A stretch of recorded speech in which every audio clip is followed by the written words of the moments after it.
Bapak Ibu saudara-saudari yang dikasihi oleh Tuhan kita, Shalom. Selamat ulang tahun. Selamat ulang tahun. Puji Tuhan Bapak Ibu sekalian, gereja kita hari ini berulang tahun untuk yang pertama kalinya. Ya, setelah kita mendirikan dan juga membangun gereja kita, Lasni Roha, Jala Oma Sada Pasu-Pasu dan Iliot di Batatu Hitamang Dohoinan, dan yang patut untuk kita rayakan, inilah hari yang kita nantikan, inilah hari ulang tahun kita. Oleh karena itu Bapak Ibu sekalian, menambah dari pengurus dan juga pelayan di tengah-tengah gereja kita, kebetulan Mamang koordinator tidak bisa hadir pada saat ini, dan saya akan mewakilkan juga untuk mengucapkan sepatah dua kata. Yang pertama, kita sama-sama merayakan ulang tahun bagi gereja kita hari ini. Tepuk tangan dulu untuk kita Bapak Ibu sekalian. Puji Tuhan, kita bisa diberi kesempatan dan juga masih bisa merayakan ulang tahun gereja kita ini. Saya rasa bukan suatu keputusan yang mudah untuk mendirikan sebuah gereja Bapak Ibu sekalian. Kita lihat peristiwa belakangan ini, ada banyak gereja yang ditutup, ada banyak gereja yang dilarang beribadah, ada banyak gereja yang dan lain sebagainya. Dan puji Tuhan, di kota Sintang ini GKPI bisa berdiri. Saya sangat bersuka cita Manginang. Dan juga semua ini pasti karena kerja keras dan susah payah kita semua dalam mengurus dan juga bekerja sama dalam membangkitkan yang kalau kita lihat sebenarnya dalam perjalanan sejarah berdirinya GKPI ini, yang saya dengar dan yang saya ikuti, walaupun ada skisma-skisma yang terjadi di antara kita, tapi oleh karena Roh Kudus dan juga pertolongan Tuhan, GKPI bisa berdiri pada saat ini. Terima kasih kepada Tuhan dan terima kasih kepada Bapak Ibu saudara-saudari kami seluruhnya yang ada di sini. Jemaat GKPI Pos Kebaktian Sintang. Dan yang kedua, Bapak Ibu sekalian, saya juga mau mengucapkan terima kasih mewakili dari pengurus dan pelayan. Terima kasih kepada keluarga Inang Nyonya Tobing, keluarga Simatupang almarhum Inang Nyonya Tobing di sini.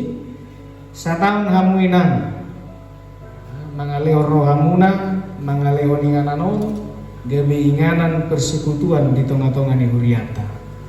Dan puji Tuhan, saya yakin dan percaya Inang, melalui yang kita rayakan hari ini, 1 tahun gereja kita berdiri, dalam semangat matong Inang. Tetaplah Inang, songo dia nabi na muna Inang, mana muei di bagas jabuk tahun, di bagas imay nganam munau, songo ni matong tabuan di gereja non di Jalan Pangsuma, gedung GKPI. Marsi beta-beta kita saling bahu membahu, tolong menolong. Mau lihat mainan nang dilewat kamu, songo ni Lasni Rohata, bui kita beribadah sekali seminggu sampai 1 tahun lamanya ya Inang ya. Semakin diberkati Tuhan lainang dan juga dalam pekerjaannya. Titip salam juga buat Leo yang di Pontianak, sukses dalam pekerjaan Inang ya. Dan juga si kakak Penny yang dalam waktu dekat akan melaksanakan ujian P3K. Tuhan memberkati, pasti berhasil, sukses. Oleh karena itu Bapak Ibu sekalian, demikianlah sepatah dua kata dari saya. Nanti selesai acara kita sambung dengan nyanyi selamat ulang tahun ya. Firman Tuhan yang menjadi evangelium, menjadi nats khotbah bagi kita Bapak Ibu sekalian, ialah yang diambil dari surat Rasul Paulus kepada jemaat Tesalonika yang pertama, 1 Tesalonika 5 ayat 1 sampai 11.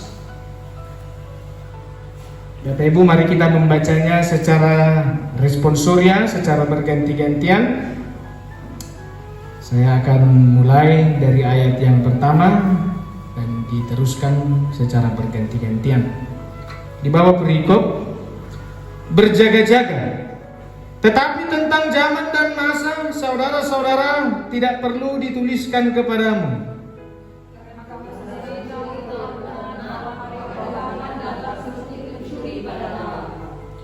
Apabila mereka mengatakan semuanya damai dan aman, maka tiba-tiba mereka ditimpa oleh kebinasaan, seperti seorang perempuan yang hamil ditimpa oleh sakit bersalin. Mereka pasti tidak akan luput.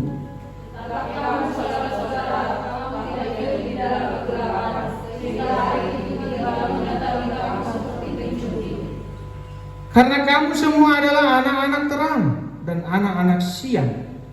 Kita bukanlah orang-orang malam atau orang-orang kegelapan. Sebab itu baiklah yang kita terlalu seperti orang-orang lain, tetapi berjaga-jaga dan sadar.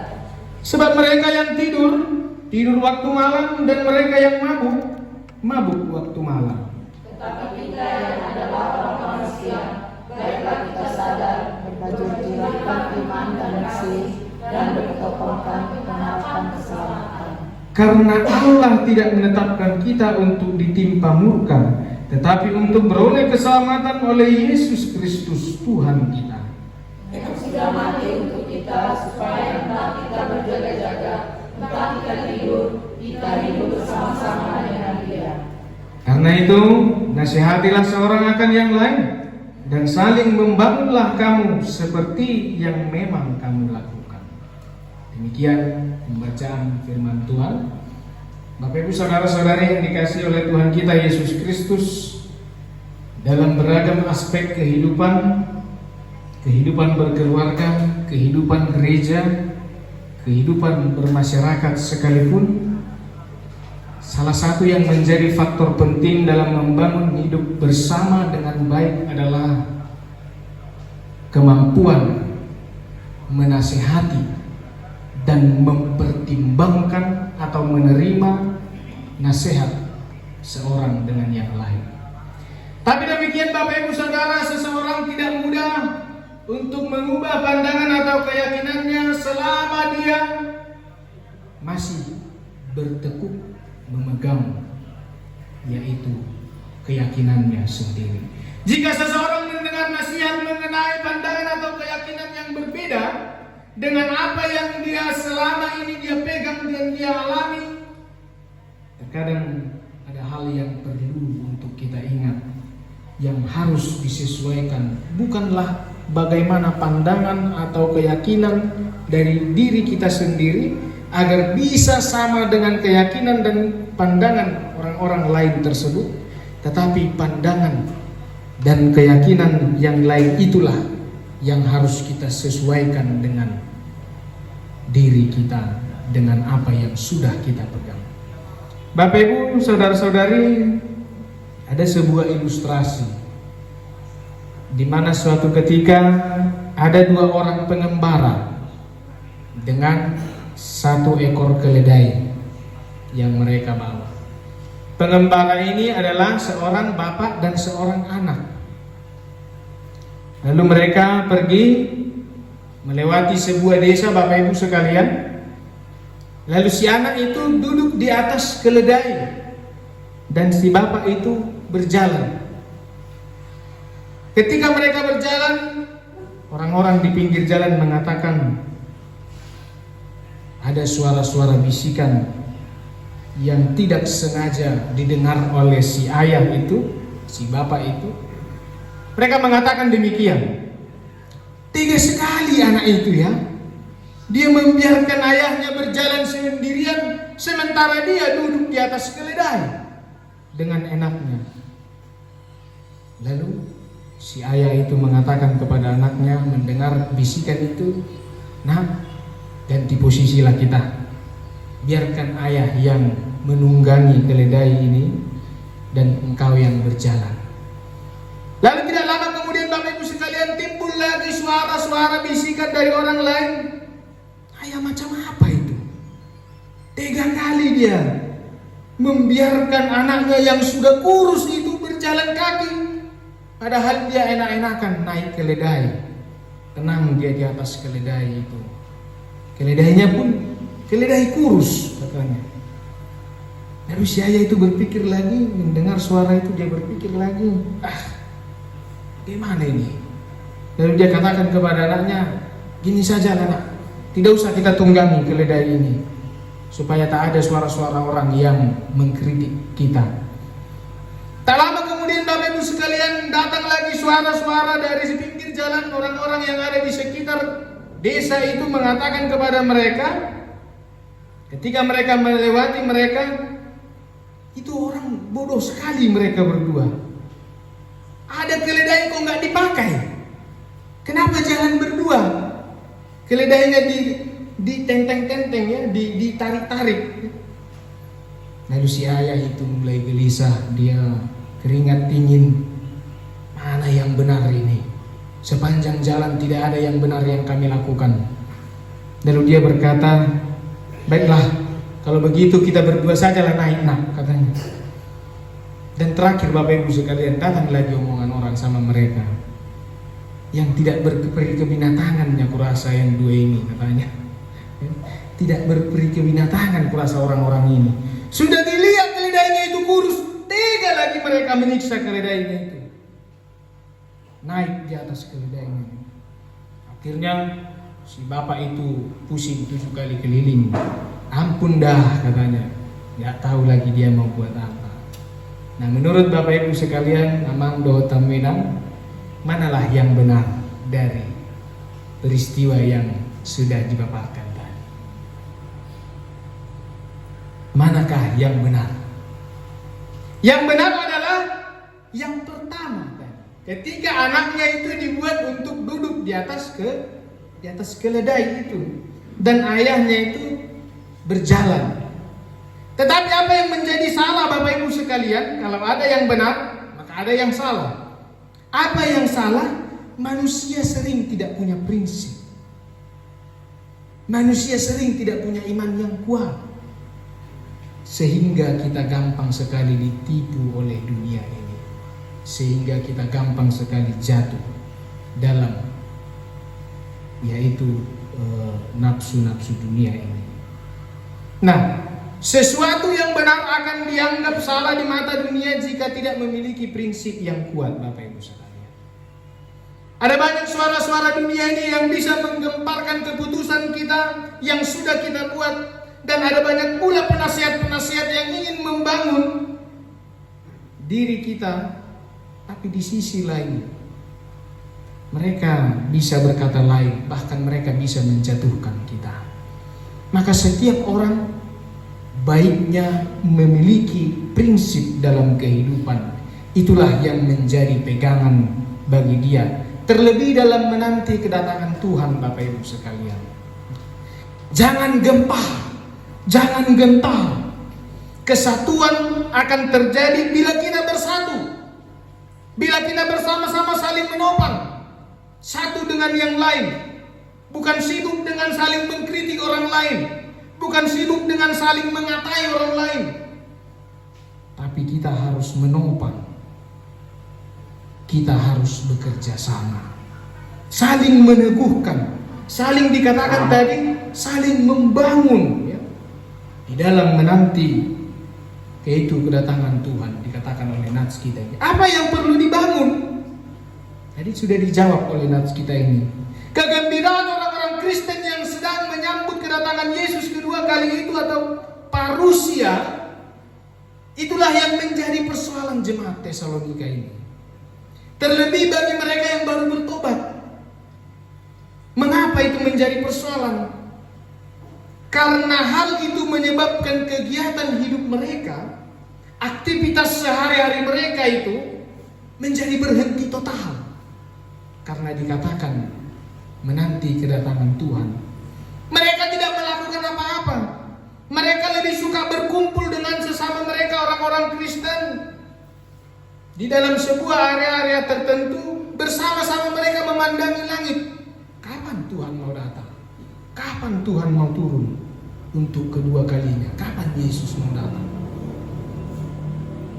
Dan dia heran Bapak Ibu sekalian, kenapa di luar sana ada banyak orang yang berkata menjadi Kristen itu enak ya, katanya. Tidak perlu mencari keselamatan, karena perkataan itu didasarkan pada pemahaman bahwa keselamatan itu adalah anugerah, gifted by God. Di sini banyak orang yang menjadi keliru Bapak Ibu sekalian. Bahkan banyak orang yang menjadi salah pengertian. Bukan karena itu anugerah sehingga kita tidak perlu melakukan apa-apa. Dibilang Alkitab, Yesuslah jalan kebenaran dan hidup. Yohanes 14 ayat 6 ya.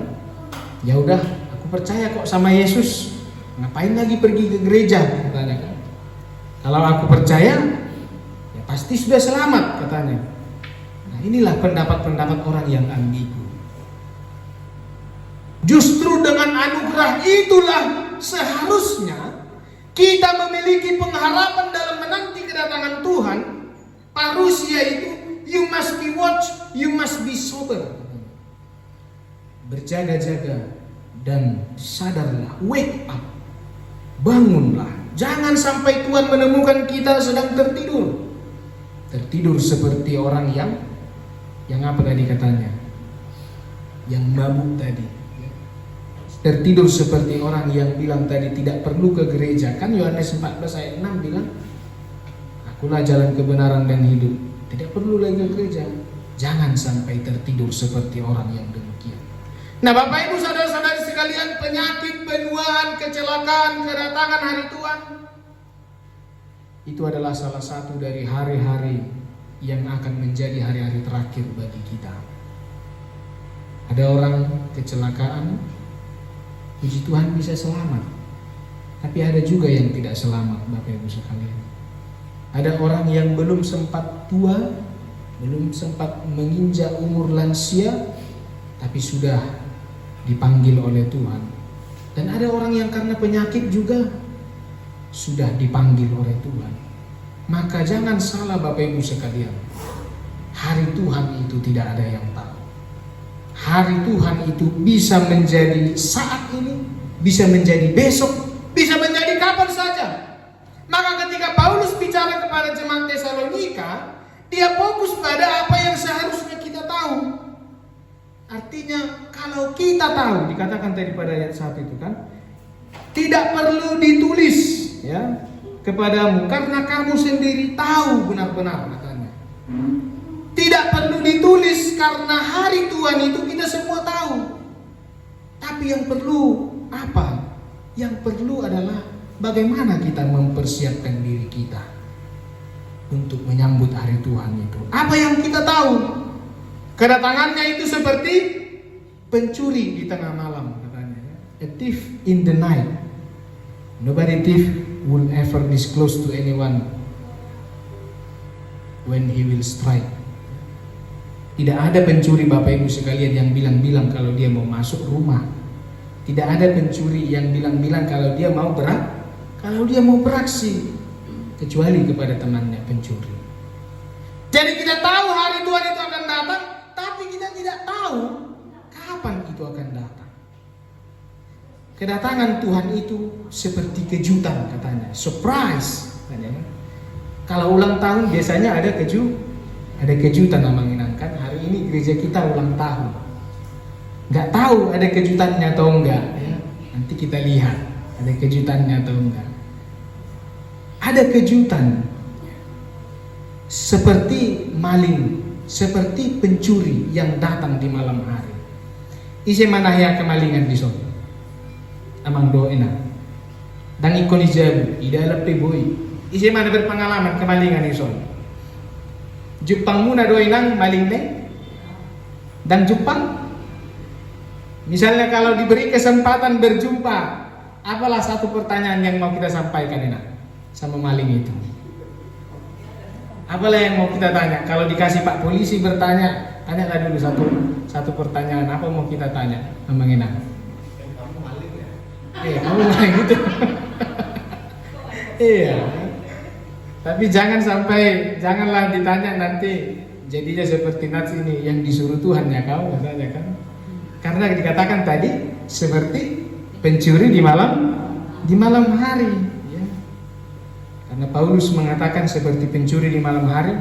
Ketika diberi Pak Polisi satu pertanyaan bagi kita menanyakan dia, bukan berarti kita tanyakan engkau yang disuruh Tuhan atau enggak, hanya bukan namanya ya. Tapi itu hanyalah sebuah ilustrasi. Dia tiba-tiba dan tidak terduga kedatangannya. Dan yang kedua di ayat 3 kita bisa lihat apa? Apabila mereka menyatakan damai dan aman diri mereka, tetapi tiba-tiba mereka ditimpa oleh kebinasaan, seperti seorang perempuan hamil yang ditimpa sakit bersalin. Like the onset of a mother labor pains, katanya ya.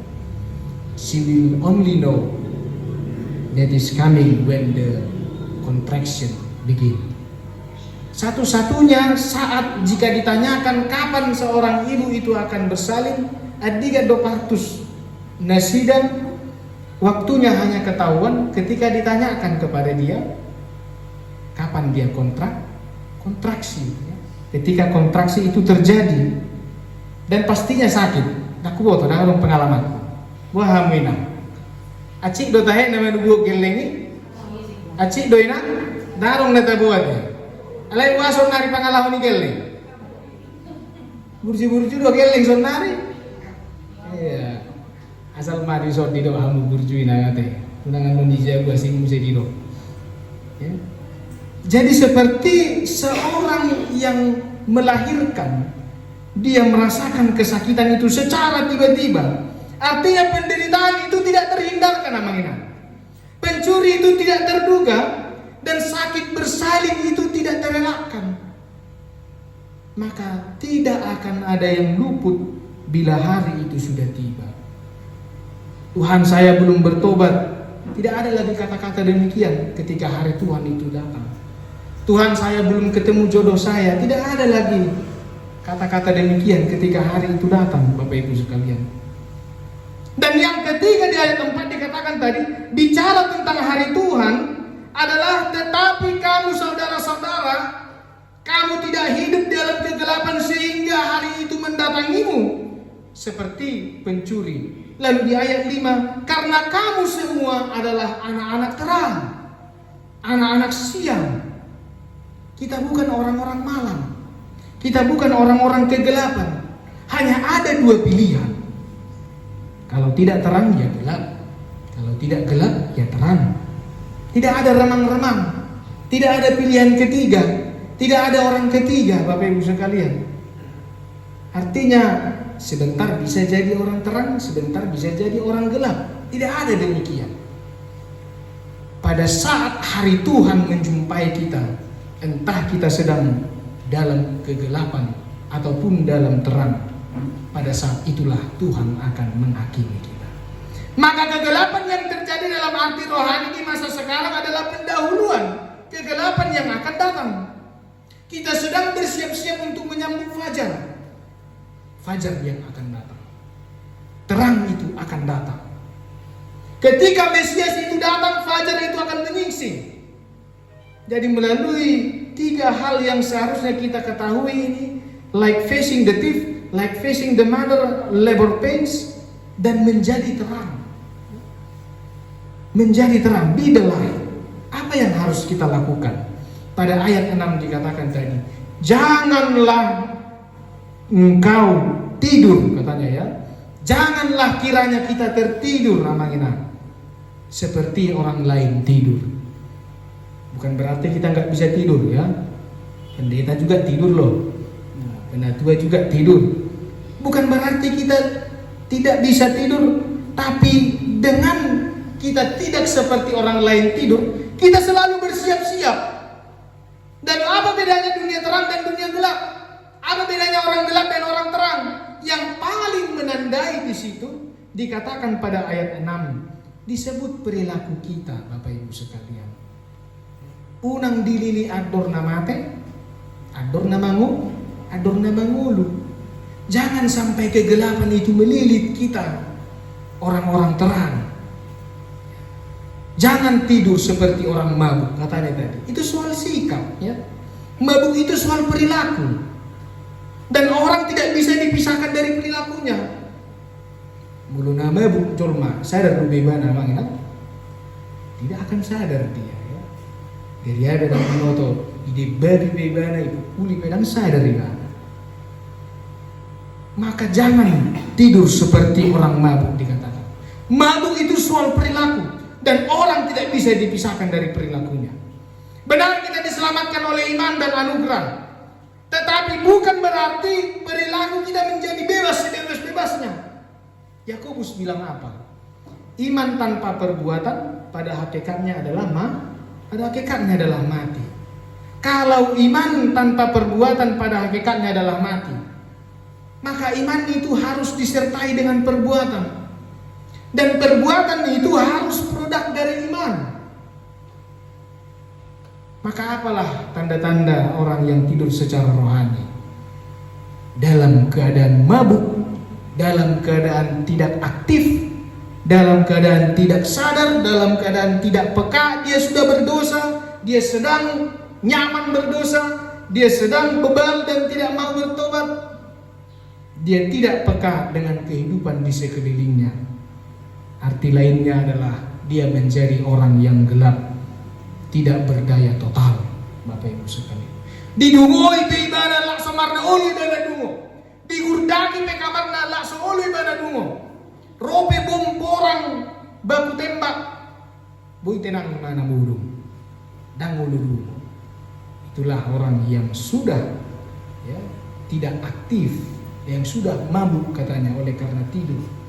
Oleh karena itu gerakan apa yang harus kita lakukan? Be watch katanya tadi. Be sober and wake up for each other. Berjaga-jagalah, sadarlah dan bangunlah. Bangunkan saudaramu yang ada di samping sekitarmu. Kalau pencuri datang ke rumah kita, langkah awal apa yang kita lakukan? Pertama kita pasti berjaga-jaga mengingatkan. Berjaga-jaga, bersiap-siap. Dan yang kedua apa? Kita harus sadar. Sadar kalau itu pencuri. Dan yang ketiga apa? Kalau ada orang di samping kita, bangunkan dia. Jangan menghadapi sendirian. Ya kan? Bangunkan dia. Sama halnya dengan menghadapi hari Tuhan. Ayat 11 bilang apa? Bangunkan saudara-saudarimu. Dengan cara apa? Menasehati seorang akan yang lain. Itulah cara kita membangunkan dia. Kita makhluk sosial, kita butuh saling menasehati. Kita butuh saling membangun. Kita butuh dorongan, dukungan dari orang lain. Makanya Paulus juga dia sadar bahwa dia harus menasehati jemaat di Tesalonika itu. Allah pun demikian Bapak Ibu sekalian, dalam menghendaki dan juga menginginkan jemaatnya itu untuk saling menasehati, saling membangun satu dengan yang lain. Untuk mewujudkan kerinduan Allah ini, maka yang pertama kita lakukan, bangunlah persekutuan yang kekeluargaan. Gereja kita yang berumur 1 tahun ini ya, dalam persekutuan anak-anak Tuhan sangat perlu kita memperhatikan satu dengan yang lain. Amin. Setiap orang itu pasti memiliki kelemahan. Setiap orang itu pasti memiliki kekuatan masing-masing. Tetapi ketika dia lemah, ketika orang itu lemah, maka di situ kita bisa menguatkan dia. Ketika orang jatuh, di situ kita membangkitkan dia. Kita bukan orang lain, sesama orang-orang anggota persekutuannya itu. Itulah gereja yang sebenarnya. Yakin dan percayalah Bapak Ibu sekalian, seperti kita yang hadir di sini, kita memiliki tanggung jawab terhadap orang lain, seseorang terhadap yang lain. Ketika ada yang mulai terlena sehingga menjauhi suatu persekutuan, ini sudah menjadi tugas dan panggilan kita, tanggung jawab kita untuk menegurnya. Ketika ada yang berbuat dosa melalaikan kehendak Tuhan, sudah menjadi tugas kita untuk menguatkan atau mengingatkan dia supaya dia kembali ke jalan yang benar. Firman Tuhan bilang apa? Hamu mulai ni parjahatiru nahina romon di debata. Ya. Pertobatan dari seseorang itulah yang diinginkan oleh Tuhan. 99 ekor domba itu adalah kesukaan tuannya. Tapi 1 ekor domba yang sesat, yang hilang itu itu menjadi pergumulan bagi gembalanya. Kenapa dikatakan pergumulan? Karena keselamatannya sangat diperhitungkan, Bapak Ibu sekalian. Dan kembalinya dia itu adalah sukacita yang besar bagi gembalanya dibandingkan sukacita terhadap 99 ekor domba lagi. Sama halnya dengan kita, Bapak Ibu sekalian. Ketika kita menasehati, ketika kita saling membangun, seperti nats tema kita saat ini, saling membantu, saling membangun di dalam menanti kedatangan Tuhan.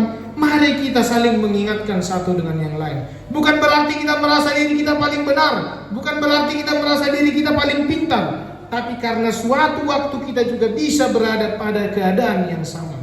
Kita bisa terpuruk, dan saat itu jugalah kita butuh orang lain menjadi terang, meneguhkan hati kita, mendukung kita satu dengan yang lain. Gereja Kristen Protestan